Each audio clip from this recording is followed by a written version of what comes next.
ఆలోచించండి. ఒక సగటు ఉద్యోగి ఆదాయము 15,000 నుంచి 25,000 అనుకున్నట్టయితే ఒక ఇంటర్మీడియట్ చదివే చదువు కోసం లేదా బీటెక్ చేయడం కోసం తల్లిదండ్రులు ప్రతి సంవత్సరము కనీసం 2 లక్షల నుంచి 3 లక్షలు ఖర్చు పెట్టాలి అంటే ఒకసారి ఆలోచించండి. అంటే ప్రతి నెల తక్కువలో తక్కువ 20,000 నుంచి 30,000 ఒకరి చదువు కోసమే ఖర్చు పెట్టాలా? ఏడాదికి 2 లక్షలు 3 లక్షలు ఇంటర్మీడియట్కి బీటెక్ కా? మరి ఇద్దరు పిల్లలు ఉన్నవారు ఎలా? అంటే ప్రతి నెల 40,000 నుంచి 50,000 రూపాయలు పిల్లల చదువుల కోసమే ఖర్చు పెడితే మధ్యతరగతి లేదా ఒక్కరే ఉద్యోగం చేసేవారు ఉంటే వారి డబ్బులన్నీ కేవలం ఫీజులకేనా? మరి రూమ్ రెంట్ సంగతి ఏంటి? ఫుడ్ సంగతి ఏంటి? ఆరోగ్యం పాడైతే వైద్యం సంగతి ఏంటి? చాలా అనారోగ్యకరమైన వాతావరణంలోకి ఈ సమాజం నెట్టివేయబడుతుంది. అత్యంత ప్రమాదం అంచులోకి మనం వెళ్తున్నాము. బుద్ధిజీవులారా, మేధావులారా, మరి ముఖ్యంగా ఈ సమాజాన్ని నడిపించే పాలకులారా, నాయకులారా, ఆలోచించండి. ఎందుకని ఒక ప్రభుత్వ ఇంజనీరింగ్ కాలేజీలు పెరగడం లేదు? క్రమక్రమంగా అడ్మిషన్స్ ఎందుకు తగ్గిపోతున్నాయి? టీచర్స్ క్వాలిటీ వారు లేకనా, వాళ్ళు బోధించడం క్వాలిటీగా లేకనా, వాళ్ళని చక్కగా రిక్రూట్మెంట్ చేయకనా, ఇన్ఫ్రాస్ట్రక్చర్ లేకనా? ఒక్కసారి మనమందరం ఆలోచించాలి. ఇది ఇలాగే వెళితే 10th క్లాస్ వరకే చదవడం ఆగిపోతుంది.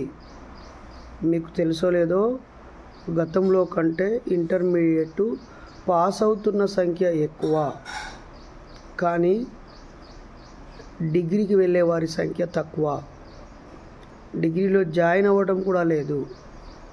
ఇంటి దగ్గర ఉన్న పిల్లల టీసీలు అవి తీసుకొని ఆయా విద్యా సంస్థలు స్కాలర్షిప్లు అప్లై చేసుకోవడానికే ఇంటర్ మెమోలు పనిచేస్తున్నాయి. చదువు పరంగా చాలా దుర్మార్గమైనటువంటి ప్రమాదంలోకి మన సమాజం వెళ్తుంది. ప్రైవేట్ యూనివర్సిటీలు వచ్చేసాయి, కార్పొరేట్ యూనివర్సిటీస్ వచ్చేసాయి. ఒకడు అంటాడు, మీ పిల్లోడిని 4వ తరగతిలోనే మాకు అప్పగించండి, ఐఏఎస్ బ్యాచ్ పెడుతున్నాము, ఐపీఎస్ బ్యాచ్ పెడుతున్నాము. ఏమి అలా పెడితే మరి ప్రభుత్వం అనాథాశ్రమంలో ఉన్న వాళ్ళందరినీ మొత్తం ఐఏఎస్లో ఐపీఎస్లో చేసే కాంట్రాక్ట్ ఏదో తీసుకోవచ్చు కదా. ఇది తల్లిదండ్రుల ఆలోచనలు పూర్తిగా దరిద్రంగానే ఉన్నాయి. విద్యాశాఖ అధికారులు వీటిపై చర్య తీసుకోరా?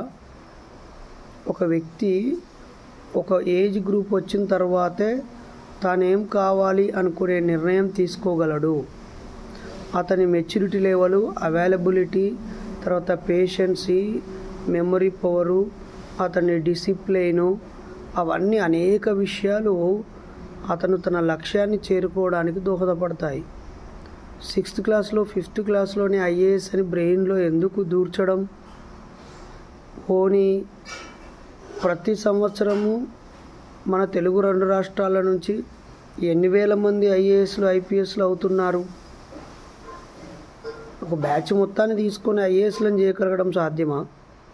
ధనవంతుల పిల్లలు అవుతారు అనుకుంటే ఇప్పుడు ఎంతోమంది కోటేశ్వరులు ఉన్నారు, వాళ్ళ పిల్లలు ఐఏఎస్లు ఐపీఎస్లు అయ్యారా? లేదా పేరు పలుకుబడి ఉన్న వాళ్ళ పిల్లలు అవుతారు అని అనుకుంటే ఎమ్మెల్యేలు, మాజీ ఎమ్మెల్యేలు, మంత్రులు, మాజీ మంత్రులు బోల్డ్ అంతమంది ఉన్నారు కదా. పోనీ ఐఏఎస్ ఐపీఎస్ అయిన వాళ్ళ పిల్లలన్నా ఐఏఎస్ ఐపీఎస్లు అవుతారా? ఇప్పటికే మన దేశంలో, రాష్ట్రంలో కనీసం 10ల సంఖ్యలో మన రాష్ట్రంలో అయితే ఉన్నారు కదా. గతంలోనే ఐఏఎస్ సాధించి ఐఏఎస్గా పనిచేస్తున్న వాళ్ళు, ఇప్పటికీ పనిచేస్తున్న వాళ్ళు ఉన్నారు. గతంలో పనిచేసి రిటైర్ అయిన వాళ్ళు కూడా ఉన్నారు కదా. వాళ్ళ పిల్లలందరూ ఐఏఎస్లు అయిపోయారా? తల్లిదండ్రులు మీ పిల్లల చదువుపై దృష్టి పెట్టాలి. రోజో గంట సేపు మీరే వాళ్ళతో పాటు కూర్చుని చదవాలి, చదివించాలి. మీ పిల్లలకు చదువు చెప్పే విద్యా సంస్థతో మీకు మంచి సంబంధాలు ఉండాలి. పిల్లలకి బోధించే టీచర్స్తో సత్సంబంధాలు ఉండాలి. దయచేసి ప్రజలారా, ఈ 5th క్లాసు 6th క్లాసులోనే మీ పిల్లల్ని మాకు ఇవ్వండి, ప్రతి ఏటా 3 లక్షలు, ఏసీ క్యాంపస్ అయితే 5 లక్షలు, ఏమి అసలు బతకడానికి బతకడం కోసమే తినాలి కదా, పొట్టకూటి కోసమే ఈ పనులన్నీ కదా. మరి పొట్టకూటి కోసం అనే అంశం పక్కకు పోయి, తినడం అనే విషయం పక్కన పోయి, పడుకోవడం అనే విషయం పక్కన పోయి, చదువు దేనికోసము? ఐఏఎస్లు, ఐపీఎస్లు, కలెక్టర్లు అవ్వడం కోసమా? ఉద్యోగాలు సాధించడం కోసమా? కోట్ల రూపాయలు సంపాదించడం కోసమా? గుండె మీద చేయి వేసుకొని చెప్పండి. మీ క్లాస్మేట్స్లో ఫస్ట్ ర్యాంకు, సెకండ్ ర్యాంకు, మీ ఇంటర్లో మీరు డిగ్రీ చదువుకున్నప్పుడు ఫస్ట్ సెకండ్ ర్యాంక్ వచ్చిన వాళ్ళందరూ ఈరోజు ప్రభుత్వ ఉద్యోగాలు సంపాదించారా? మీ క్లాస్లో సరిగా చదవకుండా కాస్త డల్గా ఉండేవారందరూ ఇప్పుడు అడుక్కు తింటున్నారా? మనిషి ఒక దశలో డబ్బు యొక్క విలువ తెలుస్తుంది, ఒక దశలో జ్ఞానం యొక్క విలువ తెలుస్తుంది, ఒక దశలో తాను సరైన దారిలో వెళ్ళకపోయినా ఎక్కడో ఒక చోట తనకు తాను రియలైజ్ అయిపోయి సన్మార్గంలో వెళ్ళే అవకాశం ఉంటుంది. ఈ వీడియో చూసే మీరు అందరూ చెప్పండి, 10th క్లాస్ లోపు మీరు ఏం కావాలని లక్ష్యంగా పెట్టుకున్నారు? ఇంటర్లో మీకు నచ్చిన గ్రూపో నచ్చని గ్రూపో పాస్ ఫెయిల్ అయిన తర్వాత మీ లక్ష్యం ఎలా మారింది? మీరు డిగ్రీ చేసేటప్పటికి మీ లక్ష్యం ఎలా మారింది? యూనివర్సిటీకి ఏం చేద్దామని యూనివర్సిటీ దాకా వెళ్ళారు, వెళ్ళిన తర్వాత చేద్దాం అనుకున్నది చేశారా? లేదా మళ్ళీ మరో చదువుకోవడమో, ఇంకేదైనా కోర్స్ నేర్చుకోవడమో, ఇలా పరిస్థితులకు అనుగుణంగా మిమ్మల్ని మీరు మలుచుకొని మీ జీవిత గమ్యాన్ని ఏర్పరచుకొని ముందుకు సాగుతున్నారా? లేక 6వ తరగతి 7వ తరగతిలోనే మీరు ఏం కావాలో డిసైడ్ అయిపోయి అదే అవుతున్నారా? అలా సాధ్యమేనా? విద్యావేత్తలారా, మేధావులారా, ఈ కరికులం ప్రిపేర్ చేసే మహానుభావులారా, ఒకసారి చెప్పండి మీరు, ఇది సాధ్యమా? అమాయకులైన తల్లిదండ్రులు కాస్తో కూస్తో సంపాదించో, తాత ముత్తాతలు సంపాదించిన భూములు అమ్ముకోనో, ఇంకేదో జరిగి ఎంతో కొంత డబ్బులు రాగానే పిల్లలకి ఉన్నత చదువులు, విలువైన చదువులు ఇవ్వాలనే వంకతో లక్షలాది రూపాయలని విద్యా సంస్థలకు తగిలేస్తున్నారు. అసలు ప్రత్యేకంగా కోచింగ్ సెంటర్కి వెళ్ళాల్సిన పరిస్థితులు ఎందుకు వస్తున్నాయి? మనం చదివే స్కూల్లో 10th క్లాస్ వరకు, ఇంటర్ వరకు, డిగ్రీ వరకు వాళ్ళు బోధించే సిలబస్ సరిగా బోధిస్తలేరా? వీళ్ళు సరిగా కాలేజీకి వెళ్తలేరా? చదవట్లేదా? ప్రభుత్వమా, ఒక్కసారి విద్యాశాఖతో కోఆర్డినేట్ కండి. కాలేజీకి రాని పిల్లలు రోజంతా ఎక్కడికి వెళ్తున్నారు? అడ్డ మీద కూలీగా వెళ్తున్నారా? ఏదైనా పనులు చేసి డబ్బులు సంపాదిస్తున్నారా? అమ్మా నాన్నకు చేదోడు వాదోడుగా ఉంటున్నారా? జులాయిగా తిరుగుతున్నారు, గదుల్లోనే సాంబార్లు దాగి పడుకుంటున్నారు, కొద్దిమందే కష్టపడి లైబ్రరీలో ఉంటున్నారు, ఇంకా కొద్దిమందే అమ్మా నాన్న పనులు పంచుకుంటున్నారు. More than 75% of the people are wasting their time. కాబట్టి ఈ దేశం యువకులతో నిండి ఉండింది అనుకుంటున్నాం. ఆ యువత జ్ఞానంతో, క్రమశిక్షణతో, బాధ్యతతో, శ్రమ విలువ తెలిసి, డబ్బు విలువ తెలిసి, జ్ఞానం విలువ తెలిసి ఈ సమాజంలో ఉన్నతమైన వ్యక్తులుగా తీర్చిదిద్దబడకపోతే గ్యాంగు రేపులే జరుగుతాయి, అక్రమాలకే పాల్పడతారు, అడ్డదారులోనే అభివృద్ధి చెందాలనుకుంటారు. Be careful. ప్రభుత్వం మరింత దృష్టి పెట్టాలని, ఇటు ప్రాథమిక విద్య, పిల్లోడిని కనగానే ఇక వాని చదువులకు ఎంత సంపాదించాలనే టెన్షన్ కాకుండా ఆ చదువు పూర్తిగా అన్ని రకాల ప్రైవేటు విద్యా సంస్థల్ని క్రమక్రమంగా తొలగించి అన్ని రకాల విద్యా వ్యవస్థల్ని ప్రభుత్వమే నిర్మించి విజ్ఞానాన్ని కాపాడాల్సిన అవసరం ఉంది. లేకపోతే విజ్ఞానం కోసం విదేశాలకు వెళ్ళడం, అక్కడే బాగుందనుకొని అక్కడే స్థిరపడిపోవడం, ఇక్కడ నుంచి మేధస్సు అంతా తరలి వెళ్తుంది. వేరే దేశాల్లో సంపాదించిన సంపద ఈ దేశానికి రావట్లేదు. ఈ దేశంలో సంపాదించిన సంపాదనే విదేశాల్లో చదువు పేరుతో అటు వెళ్తుంది. గమనించండి ప్రజలారా. అజ్ఞానంతో, అశాస్త్రీయతతో, అపోహలతో, ఊహలతో, భ్రమలతో బతకద్దని సందర్భంగా కోరుతూ ఉదయమే వాట్సాప్లో ఒక న్యూస్ వచ్చింది. మీ పిల్లలు 6వ తరగతి నుంచి 9వ తరగతిలోపు చదువుతున్నారా? అయితే ఒక ప్రత్యేక ఐఏఎస్ కోచింగ్ ఉంది, అందులో చేర్పించండి, త్వరపడండి అని పెట్టారు. ఇదేంద్ర నాయన, నేను కూడా 2004-06 కాలంలో ఉస్మానియా యూనివర్సిటీకి వెళ్ళి ఎంఏ పబ్లిక్ అడ్మినిస్ట్రేషన్ చదువుతూ నిత్యం లైబ్రరీకి వెళ్ళి చదివి ట్రై చేశాను. నా వల్ల కాలేదు. అలా అని మీ వల్ల కూడా కాదు ఊరుకొని అనట్లేదు. మీ వల్ల అవుతుంది, మీకు సాధ్యమే, కానీ ఒకసారి క్రాస్ చెక్ చేసుకోండి అంటున్నాను. లేకపోతే 5-10 ఏళ్ళు టైం ఎందుకు వేస్ట్ చేయాలి? పుట్టాం కదా, జీవించాలి కదా. ఒక అందమైన జీవితము, సంతోషంతో కూడిన జీవితము, ఉల్లాసంగా ఉత్సాహంగా హ్యాపీగా జీవించాలి కదా. అమ్మ నాన్న బంధువులు, పెళ్ళైతే భార్య లేదా పెళ్ళైతే భర్త, పిల్లలు, ఒక మంచి జీవితం అయితే ఉండాలి కదా. పుస్తకాలు చదవడం 35 ఏళ్ళ దాకా, ఓ ఐఏఎస్ ఐపీఎస్ కొట్టిన తర్వాత పెళ్ళి చేసుకోవడం. 100కి 1 కూడా ఐఏఎస్లు అవసరం లేదు, 1000 మందికి కూడా అవసరం లేదు. ఇప్పుడు తెలంగాణలో 3.5 కోట్లు, ఆంధ్రాలో 4.5 కోట్లు, తెలుగు వారంతా కలిసి 10 కోట్ల మంది ఉన్నారు.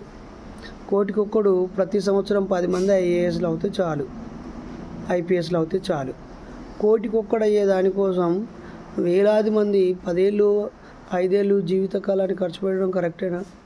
వీడు కూడా 6వ తరగతి నుంచే తీసుకొని ఎట్లా తయారు చేస్తాడు?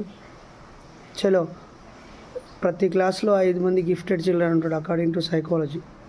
వాళ్ళు చాలా చురుకుగా యాక్టివ్గా ఉంటారు. కొంతమంది ఆయా క్లాసులో యాక్టివేట్ అయ్యి అంతవరకు డల్గా ఉండి అప్పటి నుంచి వెళ్ళి వాళ్ళలో చాలా పరివర్తన వచ్చి ముందుకు వెళ్తూ ఉంటారు. మరి వీళ్ళు ఇంటెన్సివ్గా ఇచ్చే కోచింగ్ సెంటర్లో తీసుకునే వ్యక్తికి మామూలు సాధారణ ప్రైవేట్ స్కూల్ కానీ గవర్నమెంట్ స్కూల్ కానీ యాక్టివ్గా ఉండే 5 మంది పిల్లలతో పోటీ పెడదాం, సిద్ధమా? దయచేసి ప్రజలారా, మీ పిల్లలకి మంచి చదువుని ఇవ్వాలనుకునే క్రమంలో ప్రతిరోజు 1-2 గంటలు వాళ్ళతో కూర్చొని చదవండి, చదివించండి. సరిగా నేర్చుకుంటున్నారా లేదా పరిశీలించండి. మీ దగ్గరలో ఉన్న మంచి ప్రభుత్వ పాఠశాలకు పంపించండి, లేదా దగ్గరలో ఉన్న నిరుద్యోగులు ఎవరైనా 4 కలిసి మంచి టాలెంటెడ్ టీచర్స్ నడిపించే మధ్యతరగతి పేదవాళ్ళకు అందుబాటులో ఉండే పాఠశాలలో చేర్పించండి. అంతేకాని 6వ తరగతిలో వాడిని అలా పడేస్తే వాడు ఏం కావాలి? ఒకసారి ఆలోచించాలని కోరుతూ, ఈ ప్రైవేటు వ్యవస్థలు విపరీతమైన ఫీజులను వసూలు చేస్తున్నాయి. బలిసినోళ్ళు అంటే శ్రమ లేకుండా సంపాదించే డబ్బు కాబట్టి ఎన్ని లక్షలైనా కోట్లైనా పడేసి పిల్లలకి చదువు కొనుక్కుంటారు. చదువుకునే పరిస్థితి రావట్లేదు.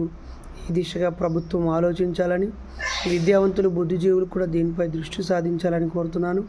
నేనైతే ప్రభుత్వ విద్యా పరిరక్షణ కమిటీ, సేవ్ ఎడ్యుకేషన్ కమిటీలో ఒక 10 సంవత్సరాలు పనిచేశాను. ఏపీటీఎఫ్, యూటీఎఫ్, డిటిఎఫ్, అలాగే పిఆర్టీయు, రకరకాల ఉపాధ్యాయ సంఘాలన్నీ కలిసి ప్రొఫెసర్ హరగోపాల్ సార్ గారి నేతృత్వంలో, లక్ష్మణ్ సార్ సెంట్రల్ యూనివర్సిటీ, ఇలా చాలా, సుబ్బారావు గారు, కేపీ సుబ్బారావు గారు ఆంధ్ర యూనివర్సిటీ నుంచి ఆంధ్రప్రదేశ్కి కోఆర్డినేటర్గా ఉండేవారు. ప్రతి నెల 2 నెలలకు ఒకసారి మేము రివ్యూ చేసుకునే వాళ్ళం. అన్ని విద్యార్థి సంఘాలు కలిసి ఏమేమి జరుగుతున్నాయని. ఓసారి అయితే నేను, తమ్ముడు రాకేష్, ఇంకొంతమంది తమ్ముళ్ళం కలిసి సేవ్ ఎడ్యుకేషన్ కమిటీ నిర్వహించిన ర్యాలీలో దాదాపు ఒక నెల రోజులు డే అండ్ నైట్ ప్రయాణాలు చేస్తూ దాని మీద ప్రభుత్వ విద్యను కామన్ స్కూల్ సిస్టమ్ రావాలి, ఈక్వల్ ఎడ్యుకేషన్ ఇవ్వాలి, క్వాలిటీ ఉండాలి అనే విషయం మీద పనిచేస్తూ ప్రసంగించడం జరిగింది మిత్రులారా. కాబట్టి ఆలోచిస్తారని ఆశిస్తూ నేను మీ డాక్టర్ బైరి నరేష్ మరోసారి మూఢనమ్మకాల నిర్మూలన సంఘం సభ్యులు, నాయకులు, మీరు ఎంత సమయం డబ్బు సంపాదించడం కోసం కేటాయిస్తున్నారు? మీరు ఎంత సమయం cell phone, YouTube, Facebook, WhatsApp కోసం కేటాయిస్తున్నారు? ఒక రోజులో ఎంత సమయం మీ పిల్లలతో వాళ్ళ చదువుకు సంబంధించి వాళ్ళను వాళ్ళు మెరుగుపరచుకోవడానికి పర్యవేక్షిస్తున్నారో స్వయం విమర్శ చేసుకోవాలని కోరుతూ, మొదట మిమ్మల్ని మీరు సంస్కరించుకోండి. మీకు ఏమైనా చెడు అలవాటు ఉంటే దరి చేరకుండా జాగ్రత్త పడండి. మీ కుటుంబాన్ని చక్కగా నడిపించుకోండి. ఆ తర్వాత మీ మిగులు సమయాన్ని, మీ అనుభవాల్ని, మీ జ్ఞానాన్ని సమాజానికి పంచండి. ఇట్లు మీ సోదరుడు డాక్టర్ బైర్ నరేష్. అందరికీ జై భీమ్, జై ఇన్సాన్.